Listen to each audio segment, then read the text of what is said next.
Kenapa sih yang dianiaya malah ditetapkan sebagai tersangka?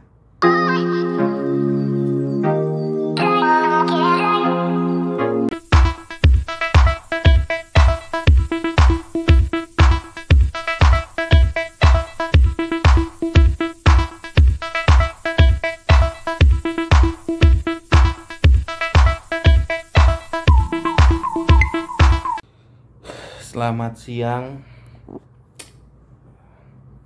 bagi para pemirsa yang terus mengikuti kegiatan kita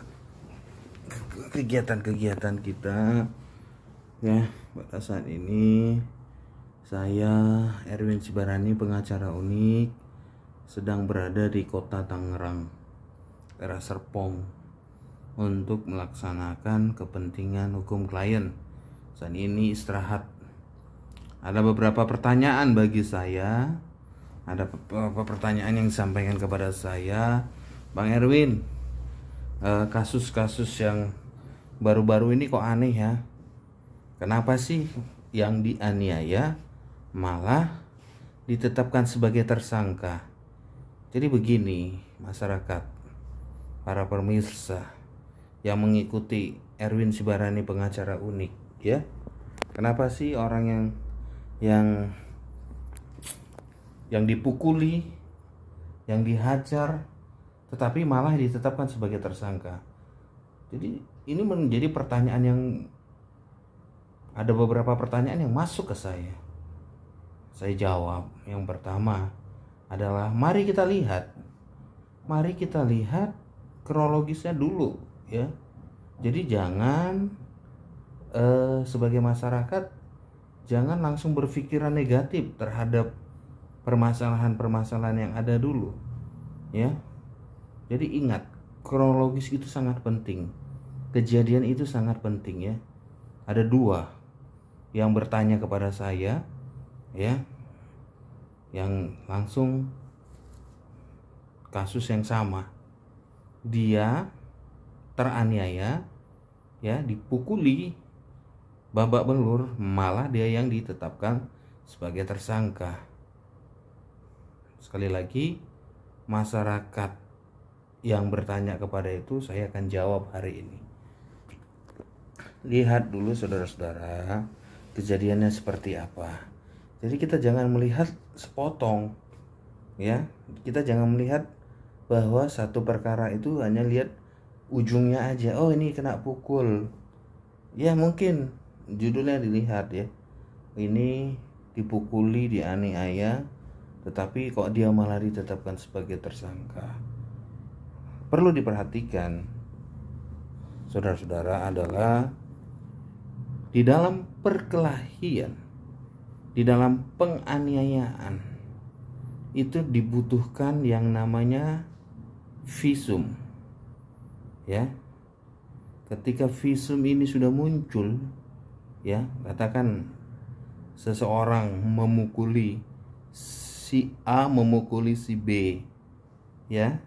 Perhatikan, si A memukuli si B, ya. Ingat, si A memukuli si B, ya. Tetapi kenapa si B yang ditetapkan sebagai tersangka? Kenapa bukan si A? Kenapa bukan si A? Kenapa harus si B? Sementara si A mukuli si B. Ingat, ketika saudara mengalami peristiwa pidana, ingat, negara kita ini negara hukum. Kamu harus lapor duluan, ya. Langsung lapor duluan. Ingat, langsung lapor duluan. Kamu dipukul nih, just langsung lapor ke polsek setempat, ya. Lapor polsek ke tempat. Begitu saudara adalah orang yang teraniaya, saudara lapor ke SPKT, ya. Ceritakan kronologisnya, ceritakan kronologis yang saudara alami. Ini siapa tahu suatu saat saudara juga mengalaminya, ya. Saudara dipukuli, tetapi saudara yang kena, Ya, mungkin ya ini sekali lagi jadi pelajaran bagi kita sebagai masyarakat. Ketika Anda dipukuli, Anda mungkin pada waktu itu meronta, ya. Mungkin pada waktu itu Anda meronta, akhirnya si A ini kena di bagian tubuhnya. Apakah itu lembam, apakah itu kena goresan atau bercak darah, ya. Apapun itu. Sekali lagi, ketika saudara mengalami si A memukuli si B yang kena. Karena apa? Kenapa? Karena si A langsung ya melapor. Dia pada yang memukuli, tetapi dia waktu itu langsung laporan. Kenapa? Mungkin di tubuhnya juga kena. Datang ke kantor, siapa cepat-cepatan ngelapor sekarang. Ya, jangan saudara lama-lama melapor, saudara merasa kaki yang dipukul kok, ya. Ini ada beberapa kejadian yang laporkan ke saya. Oke, saya jelaskan. Begitu saudara dipukul, ya, begitu saudara dianiaya, cepat-cepat ke polsek setempat. Karena negara kita ini adalah negara hukum. Polisi tidak mau tahu, ya. Ada polisi biasanya menerima laporan tersebut dan dia nggak mau tahu ada apa kejadian di belakangnya, tetapi dia lihat ini siapa yang lapor. Tapi pada waktu itu kalau saudara duluan lapor yang teraniaya, maka si A ini bisa kena, ditetapkan sebagai tersangka tentang penganiayaan. Tetapi si B ini merasa saya sudah dipukul, ya. Tetapi Anda tidak melapor ke polisi. Anda tidak melapor ke polsek setempat. Ini ya, jadi pelajaran bagi masyarakat. Ketika ada saudara mengalami penganiayaan, ya, ada luka di dalam sekitar tubuh saudara, saudara cepat-cepat datang ke polsek setempat untuk membuat laporan ke polisi tentang penganiayaan. Di situ laporan saudara diterima dan bekas luka saudara ini langsung divisum dan saudara diantar oleh, biasanya ya, ini biasa diantar oleh Pak Polisi ke rumah sakit, supaya dasar visum inilah yang menyatakan seseorang telah ada luka akibat pukulan, dan itu bisa sebagai laporan dan bisa ditetapkan sebagai tersangka. Jadi bagi masyarakat ya yang siapa tahu nanti mengalami hal seperti itu, negara kita ini adalah negara hukum. Begitu engkau kena pukul, begitu engkau kena aniaya, cepat-cepat lapor ke polisi setempat. Jangan sampai ya terjadi jadi kebalik. Sekali lagi tadi saya katakan, saya berikan contoh A mukul si B, tetapi si B yang ditetapkan sebagai tersangka.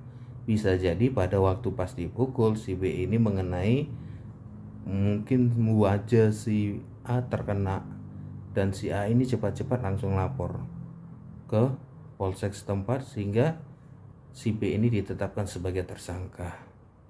Ya, ikuti terus perjuangan kita, ikuti terus kegiatan kita bersama dengan Erwin Sibarani Pengacara Unik, dan jangan lupa like, subscribe, dan share di Erwin Sibarani Pengacara Unik. Sekali lagi, apabila saudara mengalami dipukul, dianiaya, ya mungkin pada waktu saudara dipukul, dianiaya, saudara berontak, ya saudara anggaplah mengadakan perlawanan atau tangkisan, akhirnya mengenakan seseorang itu, dan mungkin hidungnya berdarah, mungkin sekujur tubuhnya kena, dan itu yang menjadi alasan ya si B ini jadi tersangka karena si A ini yang cepat-cepat lapor ke polsek setempat. Jadi saudara-saudara, polisi ini hanya mau menerima laporan ketika ada masyarakat yang lapor ke mereka. Dan pada waktu kejadian, kadang kan kita saudara tahu bahwa mungkin pada waktu itu polisi nggak ada di situ. Kalau memang ada ya mungkin bisa ditangani cepat. Tetapi kalau dari peristiwa-peristiwa ada laporan kepada saya bahwa sering terjadi, makanya tadi saya contohkan A mukul si B yang menjadi tersangka. Ya, jadi ikuti terus video-video saya. Jangan lupa like, subscribe, dan share. Di Erwin Sibarani Pengacara Unik. Salam minum air putih.